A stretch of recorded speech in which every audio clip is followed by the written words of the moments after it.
Yeah, I wasn't pleased today defensively. I don't want to sit up here like Scrooge, but um, I want to tell you the truth, answer the questions. I didn't think we played very good defense today at all. I didn't like our focus at the start of the game. We just had a lot of individual mistakes, which happens, but then we had nobody helping to take away that mistake. A classic example of many would be at the end of the first half, Shotty makes kind of a bonehead play just to leave his man and go kind of trap the ball. Maybe he saw something. That's a mistake. But now Ross and a couple other guys, they have a chance to help the helper and go help Shotty's mistake, but they don't. So, at this level, you make a mistake, then you have nobody else helping the helper. That's not good defense. So, give credit to Longwood, too. I always thought with coaches, you talk about your team. Oh, they played well. They had a great game plan coming in here. They had a patient offense. It was obvious that they wanted to see if we were able or willing to guard for 25, 26 seconds in a possession. So I thought their offensive game plan was good, and I thought their defensive game plan was good. They backed up. They made us make shots. So I got a lot of respect for their coach. That guy knows what he's doing. And I didn't think our guys responded at all today defensively. Coach Anthony Livingston just talked about becoming an all-around player. And it seems to me that maybe one of the hallmarks of this team is you got a whole bunch of guys who are just polished, all-around players who can do a whole lot of different things. Is those the sort of tools that you're looking to build here? It starts in recruiting. I mean, we value skill. We would love to have a 6'11" athlete, that could block shots. We all want that, but you can't always get everything you want. Each coach kind of has the main things they're looking for, and one thing we really value is skill.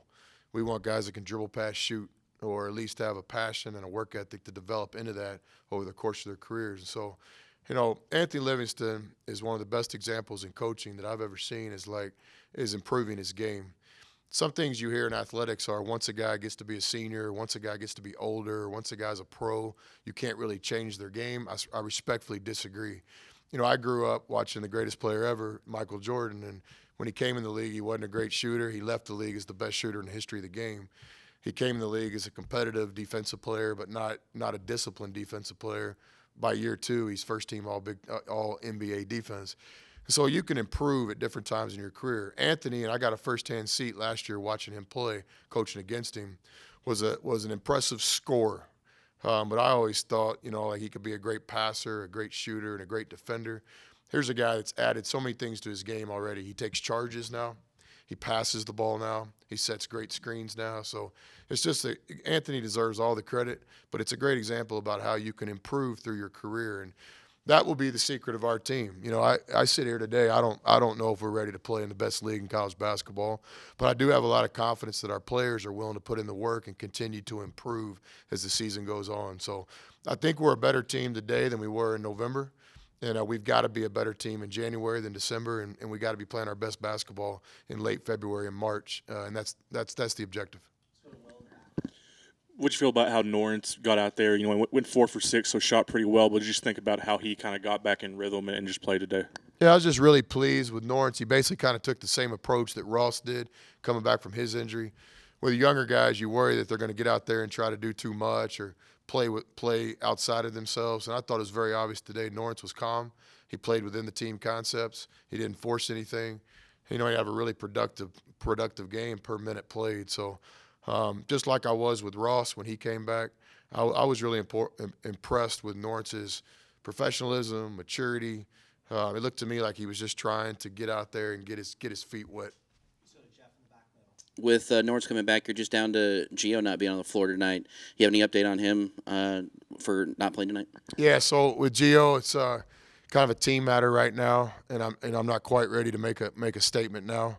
But we appreciate everything Gio's done for our program to this point, and we wish him best. In the future, and I'll be more specific, here later on. Our objective here was to try to play well at Richmond and then win another game today. And so there's just a little bit of unfinished business with him before we make an official statement. Coach, talk about Zach Smith and how he played today, and also your frustrations about the team shooting at the line. Yeah, well, I wasn't frustrated today with our free throw shooting. That's a percentage deal. Our guys have a lot of confidence. They put it. We have a process. We don't just walk to the free throw line on game day and try to make it. You know, there's something we believe in every day. Our guys shoot a certain number of free throws. We embrace it in practice. So I have a lot of confidence that the free throw shot will be a weapon down the stretch. That's just basketball. Some days you shoot a good percentage, some days you don't. And what was the other part of that question? Yeah, so Zach, I was really impressed with his rebounding today, both versus their man and zone. He was a real presence on the offensive boards. He did a good job. I think he had a double-double. That's what we need from Zach. You know, that's not a great game for Zach. That's expected of Zach. And I think once he establishes himself as a guy that can get a double-double every night in this league, you know, it's easy to forecast, you know, how we'll all see him play on TV one day after college. Coach, you were mentioned earlier that you were frustrated with your team defense today, but you did have 4 players scoring double figures and one person with almost 20 tonight. Offensively, were they doing what they were supposed to do? Yeah, another night, you know, kind of our blueprint, 4 guys in double figures, 5, 6 guys right around that 8-9 mark. Low turnover game for the most part. You know, I think we were set to have about a 6 turnover game. We got sloppy late, but 9 turnovers in a 30-point win.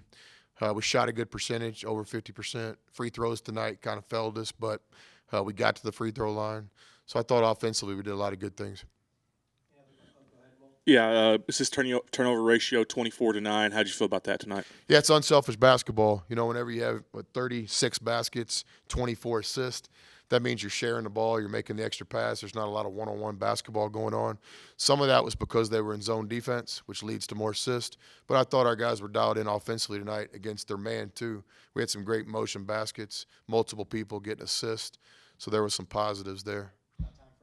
I really appreciate these questions where we're going positive because I really wasn't in a very good mood when I sat here. But I just feel myself like just getting, you know, more positive.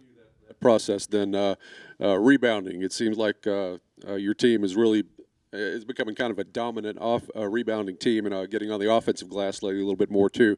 Is this something that you feel like you can sustain once you get into conference play? We hope so.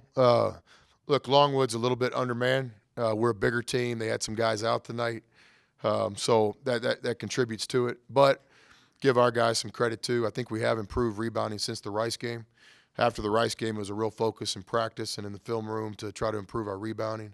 I thought rebounding helped us win the game at Richmond, and I thought for the most part we controlled both backboards tonight. With that comes with some cost, though. You know, it's opportunity cost. I think we get a little bit better on the backboards with the bigger lineup, but to me, our defense hasn't been as good when we have multiple big guys on the court. So that's something we're going to have to really fix. But I think our players have embraced that. I think they understand that our defense is going to have to improve when we have more big guys on the court together. Tonight, I'll have to go back and watch the video and see exactly what happened. But it's a focal point for us to be able to play more big guys together this season. And to do that, our defense has to improve. Coach, another opportunity where you come out in the second half and outscore yourself in the first half and continuing that thing where you're growing and growing in the second half. What is that going to mean to your team as you go into Big 12 play? Well, I think, you know, hopefully it means that we're a team that can play 40 minutes, not 20. I think sometimes when you look at second half production, when you have big leads like we've had, there's a relationship between like experience and maturity and how you play the game.